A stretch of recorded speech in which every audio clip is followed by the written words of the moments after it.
Your father were here to see you, he said quietly. My smile slipped. I tried not to think of my dad.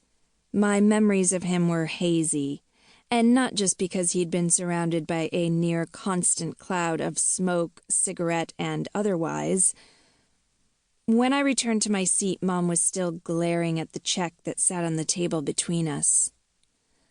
Why would Sydney need this much money when she's got a full scholarship to Rutgers and is living at home?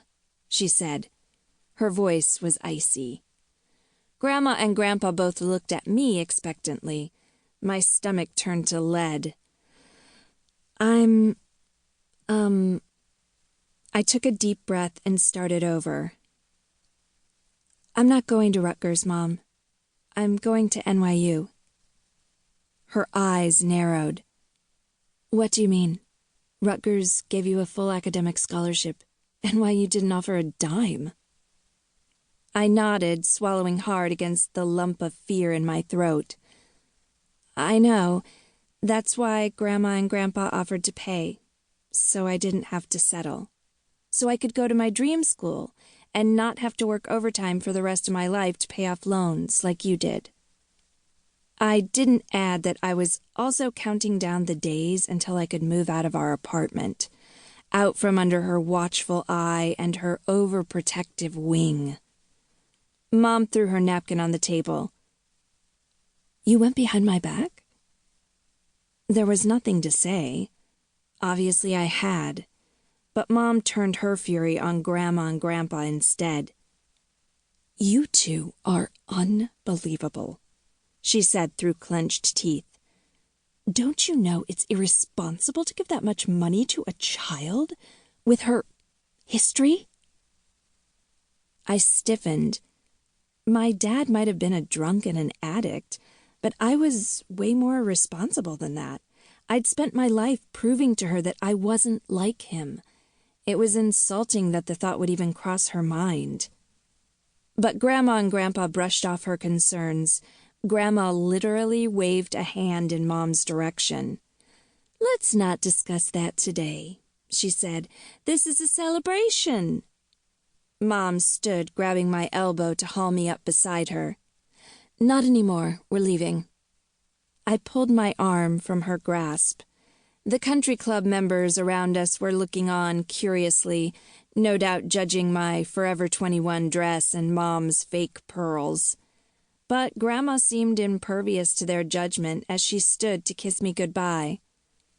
Congratulations, Sydney, she said. You'll do wonderfully at NYU. She leveled her gaze at Mom. I stepped between them to kiss Grandpa's papery cheek.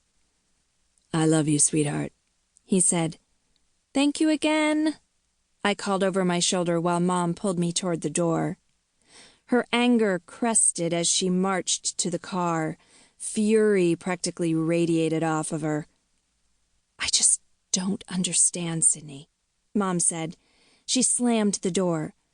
We've worked toward Rutgers for so long, and now you just want to forget it? What about all our planning?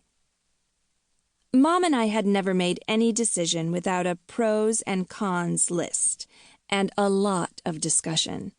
We were organized to an obsessive degree.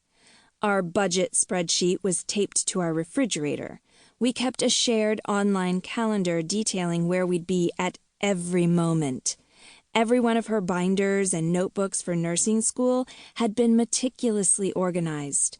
Setting up my bullet journal every month was my happy place. I planned for NYU too, I said calmly, even though my heart was racing. I picked my classes and housing. I figured out how to pay for it. I just didn't do it with you. She opened her mouth and then closed it, blinking back tears.